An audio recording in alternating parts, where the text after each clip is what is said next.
Part 1. You'll hear people talking in 8 different situations. For questions 1 to 8, choose the best answer A, B or C. 1. You overhear 2 people talking in a restaurant. Where has the woman just come from? A. A supermarket. B. A hospital. C. A football match. I felt so sorry for her. She just couldn't cope. She had the baby under one arm and a list in the other. And he was screaming, all red in the face. She must have only just come out of hospital. He was so tiny. So you offered to help? Well, I wanted to get through the checkout and pay for my things quickly. Otherwise I knew I'd be late getting here. Well, I've only been here half an hour. Oh, I'm sorry. There was such a queue. And then I forgot. It's the big football game today, and the roads were just packed, so I couldn't... 2.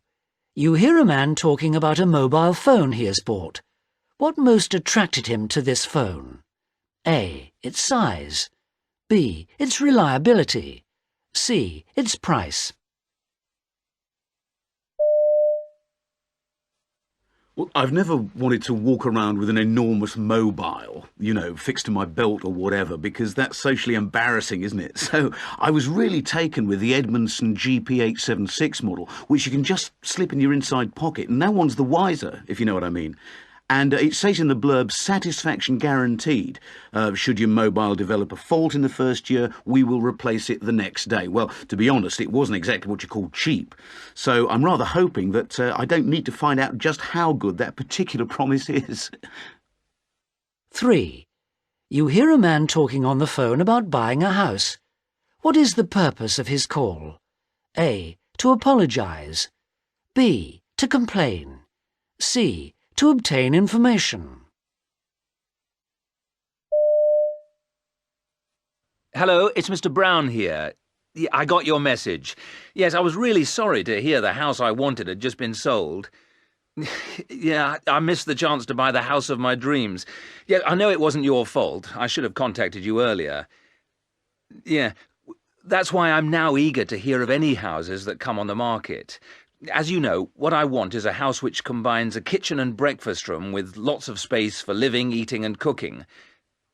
Yeah, I'm tired of small places where you can hardly move.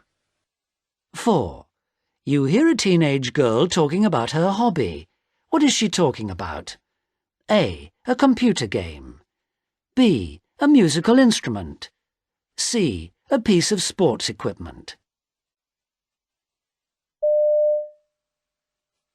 I got it as a present from my father when I was 14.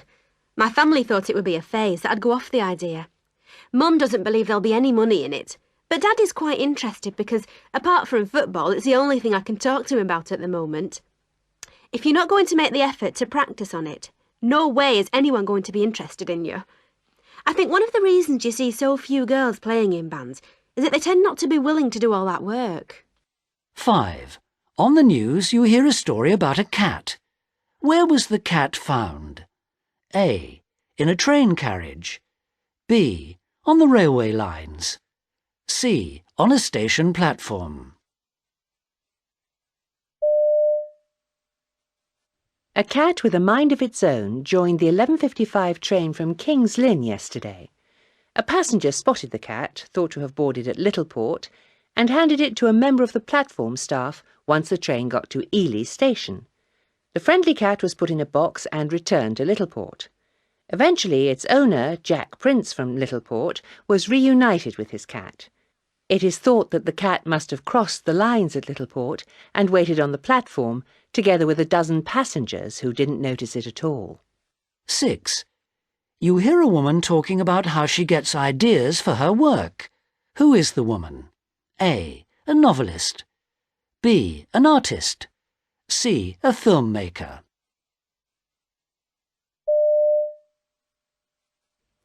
I work with my husband, Bob, and every time we have a holiday somewhere, we seem to come up with an idea. And touring around the USA last year, he'd written the words for this children's ghost story, but I had no idea how to get the atmosphere in the pictures, which is my role in the partnership. And then We went to Las Vegas and all that amazing architecture lit up at night under the desert sky was dreamlike. I mean, despite all the films, nothing prepares you for what it actually feels like to be there. I just sat down and started sketching out ideas on the spot. 7. You hear two people talking. How does the woman feel? A. Surprised. B. Satisfied. C. Relieved. There they are! At last! I've been looking for them everywhere. What? Your keys? You're always losing them. I know. And I really thought I'd lost them for good this time. Thank goodness. Why don't you make sure you put them down in the same place? Then you'd have the satisfaction of finding them whenever you wanted them. Maybe. That's not a bad idea. I'll think about it. 8. You turn on the radio and hear a man speaking. What are you listening to? A. A history program. B. A science fiction story. C. An advertisement. Discover the amazing secrets of the planet Earth in 3 major recently launched exhibitions. From the Beginning, Earth's Treasury, and Earth Today and Tomorrow, which form the finest series of exhibitions of their kind in the world. Together they tell Earth's dramatic story, starting with the birth of the universe, exploring the forces that shape it and the riches within it, concluding with a glimpse into the future and what it might hold for our planet. That's the end of part 1. Now turn to part 2. You'll hear part of a radio program about bags for walkers. For questions 9 to 18, complete the sentences. And now for a few tips for those of you who are going to go walking this summer. Let's look first of all at the type of bag that you should take with you. Rod Smith works in a shop that sells camping equipment, and he feels he has a bag for every type of walking holiday. Rod, does it really make a difference what type of bag you use? Yes, Jill, it certainly does. Bags come in every shape, colour and size now, so it makes sense to pick one that is right for your needs. A backpack, for example, could quite rapidly ruin an otherwise good walking holiday if it doesn't fit your back. In fact, the fit is critical, but the choice is so large now that it's difficult to know how to make the right one. So, here are a few things to look for. First of all, size. A bag that holds 35 litres and has 3 outside pockets should be plenty big enough for a day trip. For a 4 to 5 day walking tour, I would recommend a bag that holds 70 litres for a man and 50 to 60 litres for a woman. That's along with a tent and a sleeping bag. An upright bag, that's one that closes at the top, is better if you intend to climb a lot of hills. What about the contents? Well, in order to really avoid the inconvenience of broken containers or crushed clothes, I suggest you go for a bag with a solid bottom. The best ones, but these are probably the most expensive, have a leather base that's particularly resistant to wear and tear.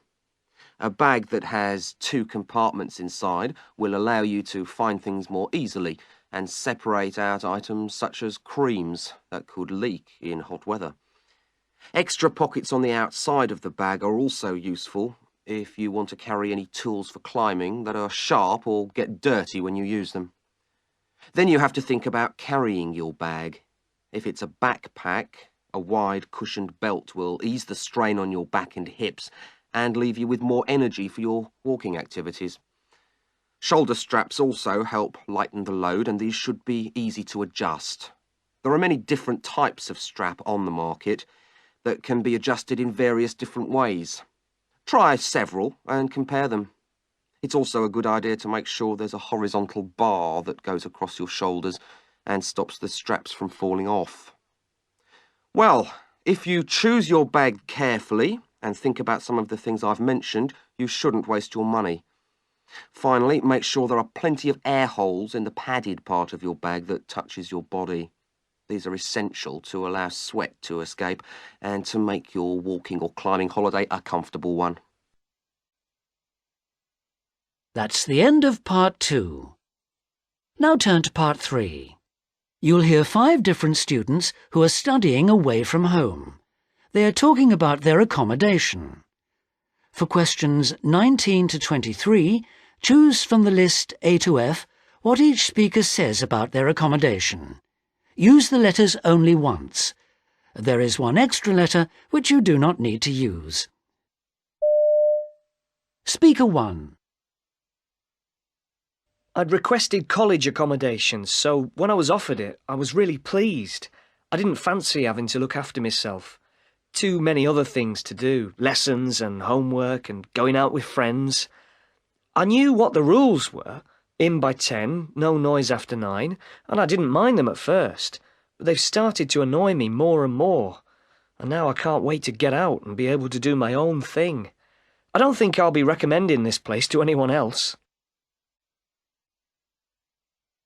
Speaker 2.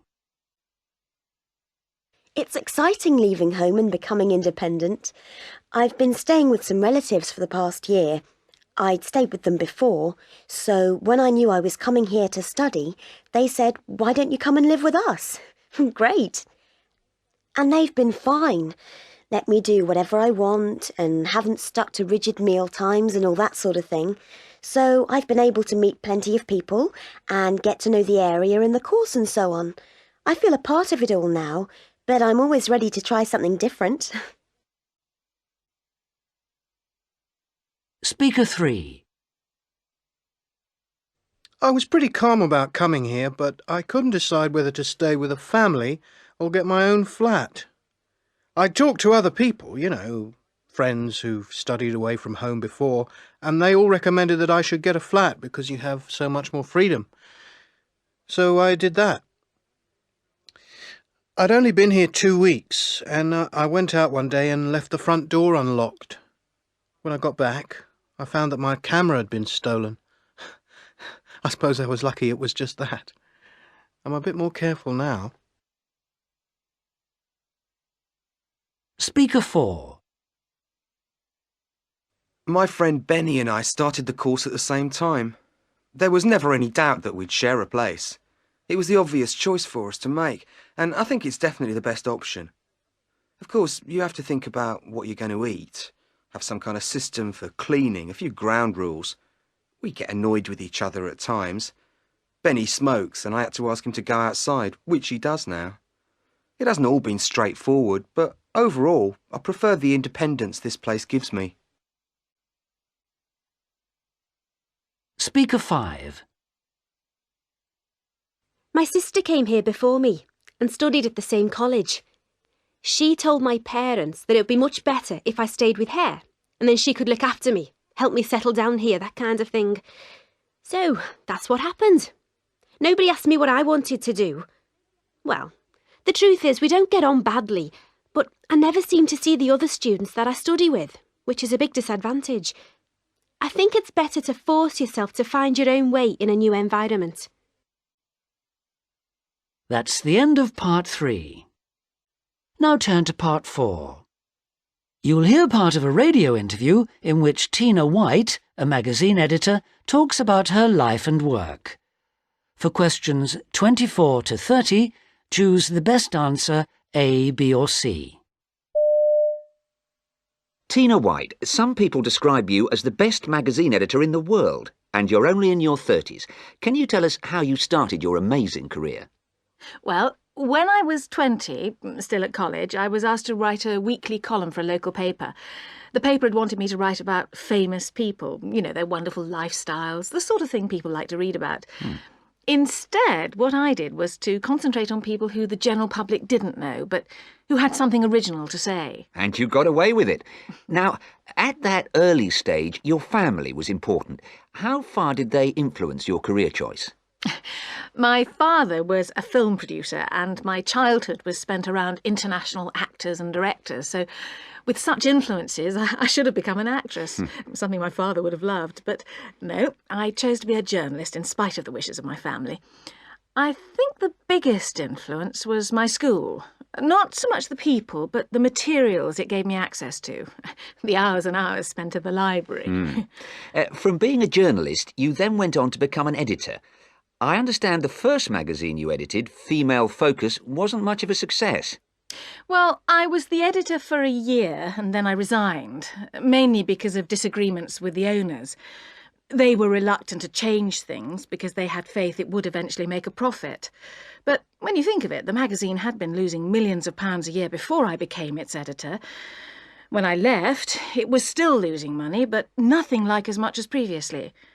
Also, when I took over, it was selling around 650,000 copies. That soon increased to 800,000, so it was certainly an improvement. And now you're editing Woman's World, and you've made it the best-selling women's magazine ever. How do you make people want to read it? For some of my competitors, the most important point is what you put on the cover of your magazine, but they forget faithful readers look beyond that. The real challenge is, how do you encourage a reader to read a serious piece? How are we going to make it an article that people want to read? You have to get their attention, and nothing does that better than a very lively, even shocking opening line. It's said that you work very hard because you don't trust your employees. That was the case 5 years ago when I was appointed. It almost drove me mad. I knew I had the right idea, for example, but I wasn't able to get it done because I didn't have the brilliant writers I have now, or the right staff to read all the material when it came in. I had to read everything about 6 times, and that was awful. It took me 4 years to put together the team I wanted, and it would be very unfair to say I don't trust them. Do you sometimes worry that you might lose your fame and wealth? Yes. When you work as an editor, you're praised today and criticised tomorrow. Of course, it would be difficult to live without all the, material comforts I'm used to, but a smaller income is something I think I could cope with. It wouldn't be the end of the world. Much more serious would be if the people I work with no longer admired my work, and most of all, I wanted to stay that way. And what about the future? Well, people often think I have planned my career very carefully, but in fact lots of things have happened by chance. Lots of opportunities have come my way, and I was once asked to edit a book series. As a youngster, one of my dreams was to be a writer, to write a novel that would become a bestseller and then an award-winning film. Well, it may seem silly, but I still hope that will happen one day. Tina, thank you very much for joining us today. That's the end of the test. Please stop now.